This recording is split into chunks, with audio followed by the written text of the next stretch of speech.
ఏపీలో కల్తీ మద్యంపై సిట్ దర్యాప్తు ముమ్మరమైందన్నారు మంత్రి నాదెండ్ల మనోహర్. ఘటనకు బాధ్యులు ఎంతటి వారైనా శిక్షిస్తామని హెచ్చరించారు. శ్రీకాకుళం జిల్లాలో ప్రెస్ కాన్ఫరెన్స్ ఏర్పాటు చేసిన నాదెండ్ల వైసీపీపై మరోసారి విరుచుకుపడ్డారు. కల్తీ మద్యంపై మాట్లాడే అర్హత వైసీపీ నేతలకు లేదన్నారు.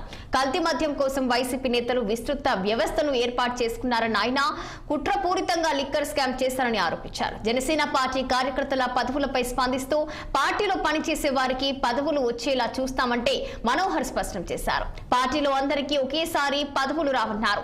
రాష్ట్రంలో పార్టీ బలోపేతానికి కృషి చేస్తున్నట్లు వెల్లడించారు మంత్రి నాదెండ్ల మనోహర్. ఆంధ్రప్రదేశ్ రాష్ట్రంలో ప్రజలేమో పరిపాలన బాగా చేస్తారని ఒక యువకుడికి ముఖ్యమంత్రిగా ఆ రోజు అందిస్తే ఏ విధంగా కుట్రపూరితంగా రాష్ట్ర వ్యాప్తంగా ఒక లిక్కర్ స్కామ్ చేశారో అందరికీ తెలుసు. అసలు ఎక్కడైనా దేశంలో చూసారా మీరు? ఒక షాప్ లో ట్రాన్సాక్షన్ జరిగితే ఈ రోజున మామూలు తోపుడు బండి మీద కూడా వాళ్ళు డిజిటల్ పేమెంట్ తీసుకోవడానికి సిద్ధంగా ఉంటారు. జగన్మోహన్ రెడ్డి గారి ప్రభుత్వంలో మాత్రం షాపుల్లో ఎక్కడ కూడా మద్యం అమ్మకాల్లో డిజిటల్ పేమెంట్ యాక్సెప్ట్ చేసేవాళ్ళు కాదు.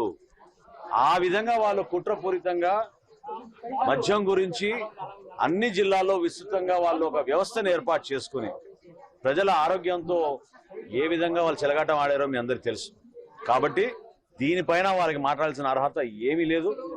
ఖచ్చితంగా పారదర్శకంగా ఎవరు ఎంతటి వారైనా దానిపైన లోతుగా అవగాహన తెచ్చుకుని ఖచ్చితంగా మన ముఖ్యమంత్రి గారు చంద్రబాబు నాయుడు గారు వేసిన సిట్ ప్రకారంగా ఇన్వెస్టిగేషన్ చేసి ఎవరైతే దోషులు ఉన్నారో వాళ్ళని ఖచ్చితంగా శిక్షిస్తాం.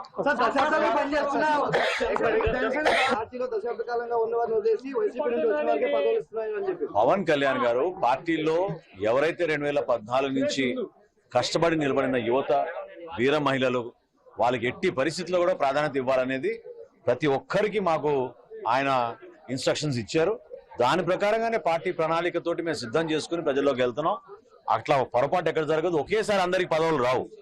మాకు వచ్చిన అవకాశాన్ని 10 మందికి పని చేసే విధంగా, అందరికీ న్యాయం చేసే విధంగా ఎప్పుడూ నిరంతరంగా మేము ఆలోచిస్తూనే ఉంటాం. మా పార్టీ బలోపేతం కోసం, అదే విధంగా పార్టీలో పనిచేసిన వ్యక్తులకి ఆ గౌరవం దక్కేలా అందరూ సహకరించాలని మేము మనస్ఫూర్తిగా కోరుకుంటున్నాం. Thank you. ఆంధ్రప్రదేశ్